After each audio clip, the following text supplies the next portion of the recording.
North east में चमत्कार हो गया।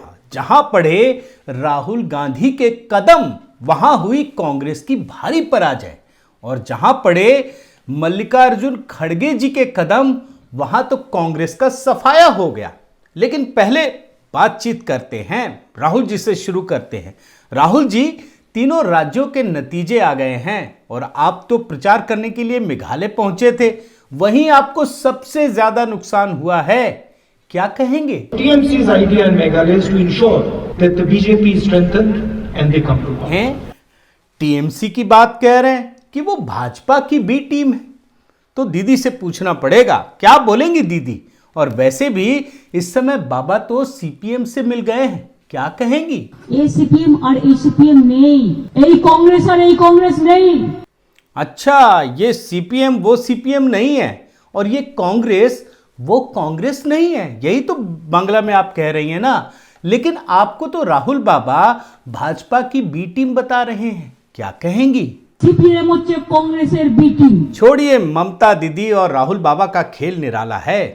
ये जो टिपरा पार्टी है ना, उसके अध्यक्ष प्रद्योत देव वर्मा जी से बात करते हैं, क्या कहेंगे? वर्मा जी, आपने तो बड़ा शानदार प्रदर्शन किया है। मैं सोच रहा हूं अगर मेरे पास 30 से थोड़ा कम हो तो शायद मैं बीजेपी का 25-30 एमएलए खरीद लूं। ये क्या, आपको हाथ दिया तो आप तो सीधे सिर पर ही बैठ गए। चलिए, इनको भी छोड़िए, सीधे अब कांग्रेस अध्यक्ष मल्लिकार्जुन खड़गे जी से बात करते हैं। खड़गे साहब, आप तो नागालैंड में दीमापुर पहुंचे थे रैली करने के लिए, तो आप भाजपा को लेकर क्या कहेंगे, जरा बोलिए ना। People will teach you lesson in 2024. अच्छा, नागालैंड में भी जाकर आप 2024 का मैच खेल रहे हैं। Alliance government will come in center. Congress will lead. वैसे दोस्तों, आप लोगों को शायद पता हो या ना हो, लेकिन आप जानकर हैरान हो जाएंगे कि ममता दीदी भी नॉर्थ ईस्ट में जाकर के यही खेल खेल रही थी। यकीन ना हो तो आप सुन लीजिए ये बयान। It's a challenge that we will defeat BJP in the 24 election. कुल मिलाकर दोस्तों, अगर कहें तो नॉर्थ ईस्ट के चुनाव में इस बार जो कुछ हुआ, वैसा भारत की राजनीति के इतिहास में कभी नहीं हुआ। एक बात तो आपको मैं बता देता हूं कि नॉर्थ ईस्ट के जो चुनावी नतीजे हैं, उसकी इतनी बड़ी कवरेज आज तक कभी नहीं हुई जैसा कि मेन स्ट्रीम मीडिया ने आज किया है। लेकिन खबर यह नहीं है कि भाजपा की हर तरफ बड़ी जीत हुई है। खबर यह भी नहीं है कि कांग्रेस की भारी पराजय हुई है। खबर यह भी नहीं है कि लेफ्ट का अस्तित्व खत्म हो रहा है, बल्कि खबर यह है दोस्तों कि कांग्रेस और लेफ्ट ने जो पाप किया है, वो भारत की राजनीति में कभी नहीं हुआ। खबर यह है कि टीएमसी ने नॉर्थ ईस्ट में जाकर अलगाववाद का जो जहर बोया, वैसा इससे पहले कभी नहीं हुआ। और याद रखिए, इसका असर केरल और बंगाल पर भी पड़ने वाला है। और आज के इस वीडियो में इसी को डिकोड करूंगा। साथियों नमस्कार, मैं हरिश्चंद्र बर्णवाल। आज नॉर्थ ईस्ट के तीनों राज्यों के नतीजे को एक एक करके डिकोड करते हुए कि उसका मतलब क्या है आपके सामने रखूंगा। लेकिन समझ लीजिए कि ये नतीजे ओवरऑल अगर आप देखें तो 2024 के लिए एक बहुत बड़ा इशारा कर रहे हैं। इन नतीजों की एक झलकियां आपको पहले दिखाता हूं। कांग्रेस के लिए बुरी खबर, बुरा आगाज। त्रिपुरा में बीजेपी जो है वो स्पष्ट बहुमत के साथ भारतीय जनता पार्टी को फायदा होता हुआ दिख रहा है। त्रिपुरा और नागालैंड में ये दो राज्य बड़े महत्वपूर्ण हैं और दोनों में भाजपा और सहयोगियों की सरकार बन रही है, ये तो क्लियर हो गया। जबकि मेघालय में भी भाजपा ने किंग मेकर की भूमिका बना ली है। किसी को बहुमत नहीं मिला है, जो अभी तक मैं वीडियो बना रहा हूं उसके हिसाब से आप देख लीजिए। लेकिन मोटा मोटा पिक्चर ये है कि जिस नॉर्थ ईस्ट में कभी कांग्रेस का सिक्का चलता था, वहां से कांग्रेस का जो सफाया हुआ है, आज भी वही चीजें जारी हैं, कोई बदलाव नहीं हुआ है। बल्कि जिस मेघालय में कांग्रेस सबसे बड़ी पार्टी थी, आप ये देख लीजिए कि राहुल गांधी जैसे ही वहां पहुंचे, कांग्रेस की स्थिति बहुत ही खराब हो गई, बल्कि बदतर हो गई।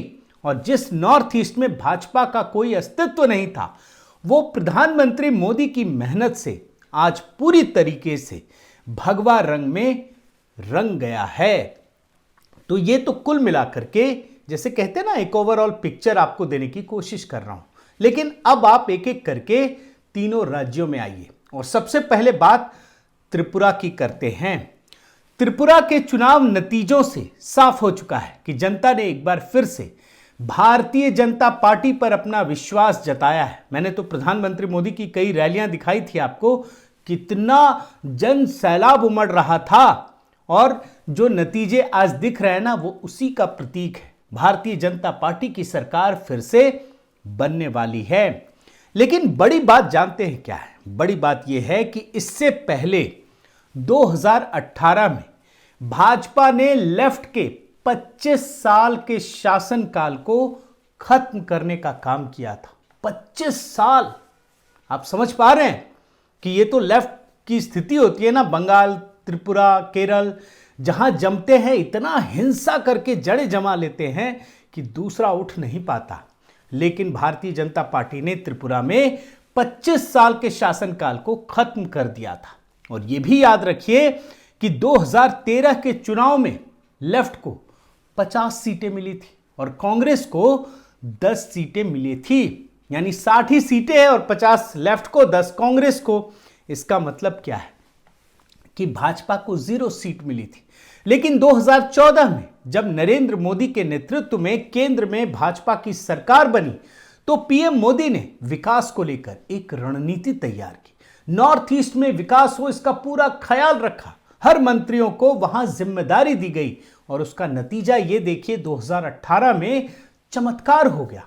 जिस त्रिपुरा में भाजपा को सिर्फ क्या बल्कि कुछ भी नहीं था, 0 सीट थी, उस त्रिपुरा में भाजपा की सरकार बन गई, जबकि लेफ्ट को सिर्फ 16 सीटें ही मिली और कांग्रेस को 0। ये था कांग्रेस के लिए। पर इस बार क्या हुआ? इस बार लेफ्ट ने, कांग्रेस ने एक महापाप करने का काम किया। जी हां, महापाप। आप बड़े ध्यान से समझ लीजिए। विचारधारा के आधार पर जो दो धुर विरोधी पार्टियां हैं, कांग्रेस और लेफ्ट, उन दोनों ने समझौता कर लिया सिर्फ इसीलिए कि मोदी को हरा दें, जो कि इतिहास में कभी नहीं हुआ। आप ये रिपोर्ट से भी देख सकते हैं। और ये दोनों पार्टियां कौन सी हैं? ये दोनों पार्टियां केरल में एक दूसरे के सियासी दुश्मन हैं, एक दूसरे को खत्म करने पर तुली हुई, पूरी तरह से हिंसा पर आधारित काम कर रही हैं। ये तो इतिहास भी बताता है, जो केरल का इतिहास है, ऐसी दुश्मनी है कि मतलब आप सोच नहीं सकते। केरल पर तो अलग से भी मैं कभी वीडियो बनाऊंगा। और एक चीज और मैं आपको इंटरेस्टिंग दिखाता हूं कि केरल में क्या होता है। केरल में आप ये रिपोर्ट देखिए, जो लेफ्ट पार्टियां हैं, जानते हैं वो क्या आरोप लगाती हैं? वो कहती हैं कि कांग्रेस और भाजपा यहां सहयोगी पार्टी है, ये दोनों एक दूसरे का साथ देती, ये लेफ्ट पार्टियां कह रही हैं। और नीचे आपको एक और रिपोर्ट दिखाता हूं, आप देखिए, यहां पर कांग्रेस, जयराम रमेश, ये कह रहे थे कि लेफ्ट और भाजपा एक दूसरे से मिली हुई है। लेकिन सच्चाई देखिए, कहीं भी क्या भाजपा कांग्रेस साथ है? क्या कहीं भी लेफ्ट और भाजपा साथ है? लेकिन त्रिपुरा में आकर यही दो सबसे बड़ी दुश्मनी निभाने वाली पार्टियां एक दूसरे के साथ मिल गईं। मगर नतीजा देखिए, त्रिपुरा की जनता सब समझती है। आज स्थिति यह है कि पिछली बार अकेले लेफ्ट ने जितनी सीटें हासिल की थी, इस बार दोनों मिलकर के भी वो हासिल नहीं कर पाई और जनता ने इनके सारे समीकरण ध्वस्त कर दिए। और अब ये भी समझ लीजिए दोस्तों कि इसका असर केरल के भी चुनाव पर भी पड़ेगा। ऐसा नहीं है कि आप बेवकूफ बना दें, यहां की जनता अलग सोचती है, वहां की जनता अलग सोचती है, ऐसा नहीं है। तो नॉर्थ ईस्ट का चुनाव केरल के चुनाव नतीजों को भी प्रभावित करेगा। अब बात मेघालय की करते हैं और आपको कुछ तस्वीर दिखाता हूं। पिछली बार के चुनाव में, पहले थोड़ा बैकग्राउंड समझाना जरूरी है। मेघालय में पिछली बार के चुनाव में यानी 2018 में कांग्रेस सबसे बड़ी पार्टी थी, 21 विधायक जीते थे इसके, जबकि एनपीपी को 20 सीटें और भाजपा को 2 सीटें, सिर्फ 2 सीटें। लेकिन कांग्रेस किस लापरवाही से काम करती है ये तो हम सब जानते हैं। कांग्रेस ने उतनी तेजी नहीं दिखाई, जबकि भाजपा ने तुरंत एनपीपी के कोनराड संगमा को समर्थन दे दिया। वो मुख्यमंत्री बन गया और इनकी सरकार बड़े अच्छे से चली। मगर इस बार देखिए, राहुल गांधी, उनको पता था कि सबसे ज्यादा हमने जीती थी, हम थोड़ा सा चले जाएं तो और बढ़ जाएगा, हम जीत जाएंगे। तो राहुल गांधी मेघालय ही प्रचार करने के लिए पहुंचे। तो जाहिर है जो इनके नेता हैं वो एकदम ताल ठोकने लगे, इस बार तो हम ही जीतेंगे, एकदम क्लीन स्वीप। आप देखिए ना, एक नई शुरुआत यहां पर होगी और मेघालय में कांग्रेस पार्टी की सरकार बनेगी। लेकिन नतीजा देखिए, जो मैं बात कह रहा था ना वो मैं आपको दिखा रहा हूं। कांग्रेस सबसे खराब स्थिति में पहुंच चुकी है।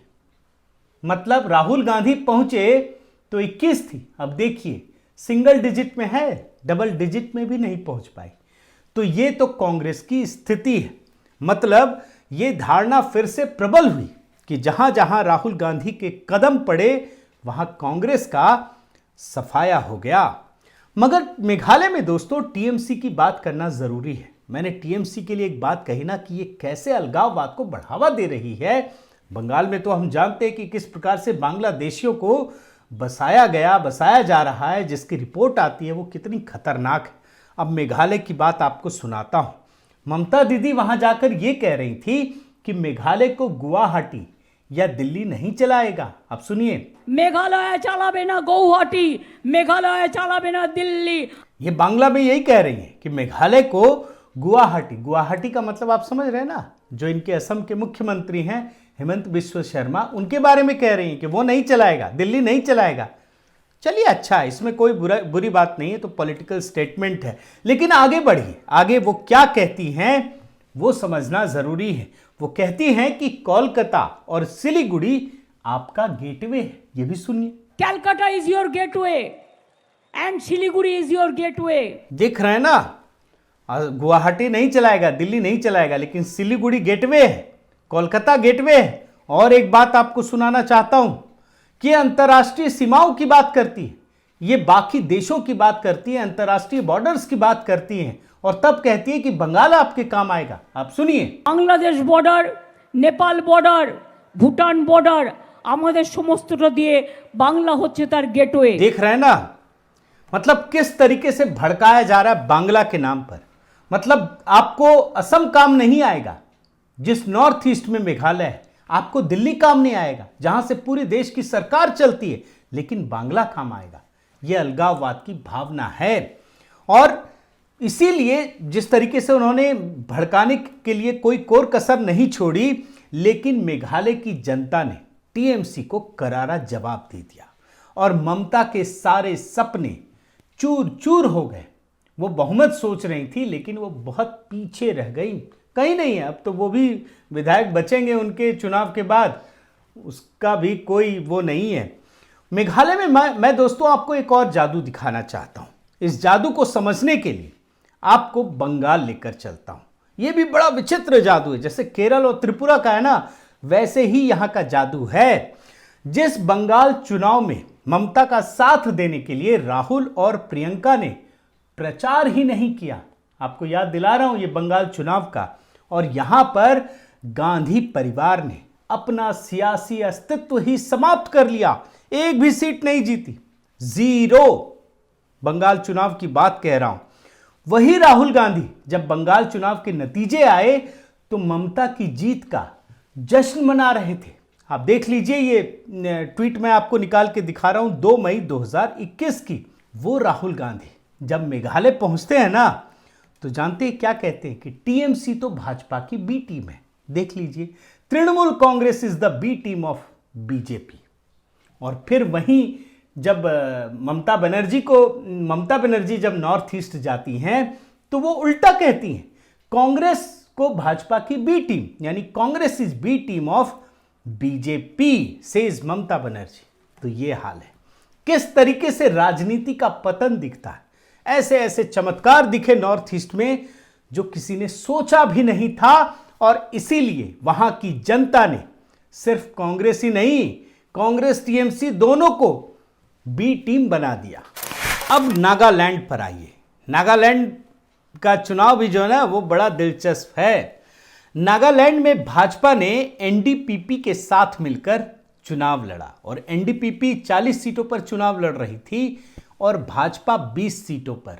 वैसे आपको मैं बताऊं दोस्तों, तो भाजपा नागालैंड में बड़ी मजबूत स्थिति में थी। खैर उसको अभी छोड़िए, आप नतीजा देखिए। इस गठबंधन को प्रचंड जीत हासिल हुई है और अगर यहां पर भाजपा अकेले भी लड़ती ना, तो हो सकता है कि उसे बहुमत हासिल हो जाता। ये महाराष्ट्र वाली स्थिति थी, लेकिन उसने यहां गठबंधन धर्म का पालन किया। लेकिन खास बात आपको दिखाता हूं, जब यहां पर कांग्रेस के अध्यक्ष मल्लिकार्जुन खड़गे पहुंचे, तो जानते हैं स्थानीय चुनाव की बात नहीं कर रहे थे, सीधे एकदम राष्ट्रीय चुनाव की बात करने लगे। मोदी जी को ललकारने लगे, 2024 के लिए हुंकार भर रहे थे। सुनिए। People will teach you lesson in 2024. और खड़गे साहब तो आप जानते हैं कि भारत जोड़ो यात्रा के महिमा मंडन में लगे रहे। राहुल गांधी ही सब कुछ हैं और राहुल गांधी अगले चुनाव में उनके प्रधानमंत्री के कैंडिडेट होंगे, ये भी वो इशारों में कह चुके हैं। लेकिन उन्होंने यहां जाकर फिर से यही कहा कि कांग्रेस के नेतृत्व में 2024 में सरकार बनेगी। एक छोटा हिस्सा वो भी सुनाना चाहता हूं, सुनिए। The alliance government will come in center. Congress will lead. लेकिन मजा देखिए दोस्तों कि जिस नागालैंड में ये इतनी बड़ी बड़ी बातें कर रहे हैं ना, वहां सबसे बुरी हार हुई, खाता तक नहीं खुला, 0 सीट आई है। ये है खड़गे साहब की स्थिति, कांग्रेस की स्थिति। यानी कुल मिलाकर देखें, अब ये पूरी कहानी आप समझने की कोशिश कीजिए। जहां राहुल गांधी के कदम पड़े यानी मेघालय, वहां कांग्रेस को भारी पराजय का सामना करना पड़ा। और जहां पर गांधी परिवार के सबसे खासम खास, जिन्हें इन लोगों ने कांग्रेस का अध्यक्ष बनाया है, मल्लिकार्जुन खड़गे, वो जहां जाकर राष्ट्रीय राजनीति की बात कर रहे थे, वहां पर कांग्रेस का खाता भी नहीं खुला। और इतना ही नहीं, प्रधानमंत्री मोदी को भी लाना पड़ेगा, क्योंकि जब वो सीन में आए, पॉलिटिकल सीन में, तब से नॉर्थ ईस्ट में सब कुछ बदला है। जिस समय वो दुनिया के सबसे ताकतवर संगठन यानी G20 के विदेश मंत्रियों की बैठक दिल्ली में कर रहे थे, उसी समय नॉर्थ ईस्ट में ब्रांड मोदी का डंका बज रहा था। यही है ब्रांड मोदी की हकीकत, यही है चमत्कार। और दोस्तों, मैं तो एक ही प्रश्न आपके सामने रख रहा हूं कि क्या नॉर्थ ईस्ट के ये नतीजे 2024 का इशारा नहीं कर रहे हैं? तो इसलिए बड़े ध्यान से देखिए। साल भर से भी अब कम वक्त बचा है, इंतजार कीजिए। लोगों के एक से बढ़कर एक बयान आएंगे, एक से बढ़कर एक एनालिसिस आएंगे, लेकिन ये नतीजे ये बताते हैं कि इस देश की जनता क्या कुछ सोच रही है। बहुत बहुत धन्यवाद। आपसे निवेदन है साथियों कि आप मेरे इस चैनल को ज़रूर सब्सक्राइब कीजिए, लाइक कीजिए, शेयर कीजिए, कमेंट कीजिए और इस बेल आइकन को प्रेस करना मत भूलिएगा। नमस्कार।